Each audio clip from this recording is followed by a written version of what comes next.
yung pangalan pa ng kalaban ko ng ano. Okay, so kaya lang naman ako nandito kasi meron akong hinahunting. Saka sa mga kalaban ko kay Toad ng ano. Alam ko magaling ka. And yung preparasyon ginawa ko sa kalaban ko, wala lang, easy lang, easy. Tsaka yung masasabi ko lang sa kanya is nagalingan niya. Yo, yo, yo! Grrr, para sa inyo nang galing pang Battle Record. Pakinggan natin si This is ACRL, tara na! Ang ina mo agad, damhin mura na lalapat, aking lalim parang dagat, kaya ikaw maaalat. Baredo apelyido netong pulubi na makalat, hampas lupa ka Mr. Barry, status ng buhay sumasayad, kasi tang inang trabaho mo, nabubuhay sa kalakal, mga nakaasa sa ayuda't di man lang nakapag-aral, kayo yung salot sa lipunan, mga bobong di alam yung salita na raos, mga utu-utong naniniwala sa pangako na bigas ni Marcos. Hindi ka ba naaawa sa anak mo? Kapag tinitigang natutulog, imbis pag-aralin, sinama mo sa gubat, manguha ng pulupukyuta ng bubuyog, si Raulo ka ba? Sa FB, proud na pinagkakalat pa ni Parian. Yung ibang ama gustong maging doktor ang anak. Siya gustong maging si Tarzan, yan. Yan napapala kapag tigas-titi lamang pinairal, yung ulo sa baba mo salot, yung sa taas dapat minimental. Hindi ka aasenso porket 4-piece ka. Pinapakita lamang na level mo ay mababa at bilang paalala na magiging mahirap ka hanggang sa mamaya patas. Sasali ka dito at babatuhin ako ng lait. Tangin ang yan, mahiya ka naman. Buwan-buwan akong nagbibigay buwis sa gobyerno para makakain ka lang, kaya hiling ko sa'yo AJ, mamatay ka ng maaga, wag nang magrapa ng tunay, dahil perwisyo ka lang sa mga taong nagsisikap at may pangarap sa buhay. Paano ko nasabi?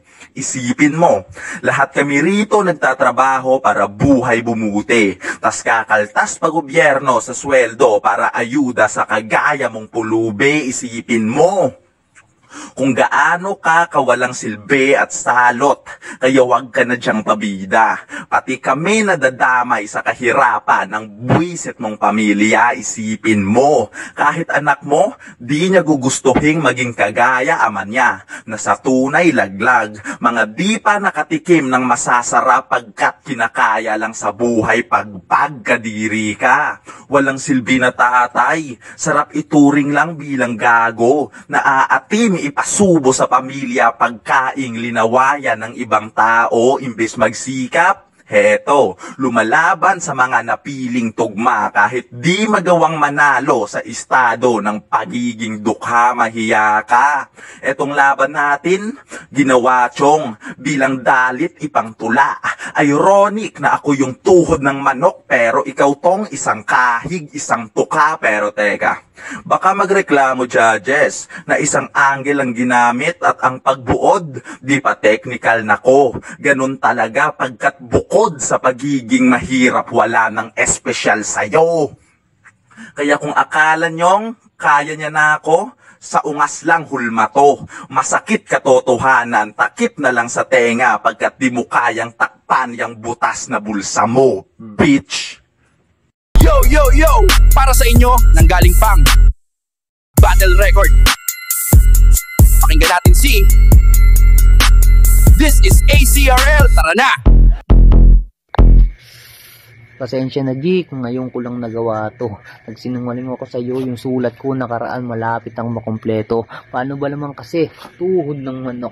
What the fuck? Anong reference maganda dyan? Basta paluluhurin ko na lang yung tuhod kung meron man. Kahit nga ratbo siguro wala yan. Pasalamat ka, vegetarian ako. Di ako mahilig sa OA na kalaban. Gusto ko kasing bakbakan agad, yung tipong wala nang girian.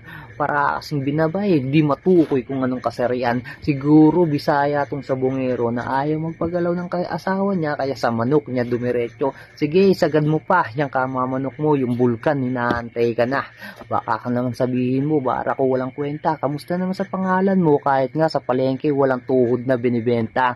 Ang haba ng accounts, para kang manok na dinaya sa asistensya. Hinahanap yung tari, tang inay, sa puso niya dumirekta. Kinope ka ng pangalan mo, wag ka nang magtaka. Yung mananarimo, tangina sa akin nakapusta. Dihado nga ako kasi ikaw yung nauna ka nang nag-submit, pero sulat ko hindi pero yung sulat ko hindi ito pilit.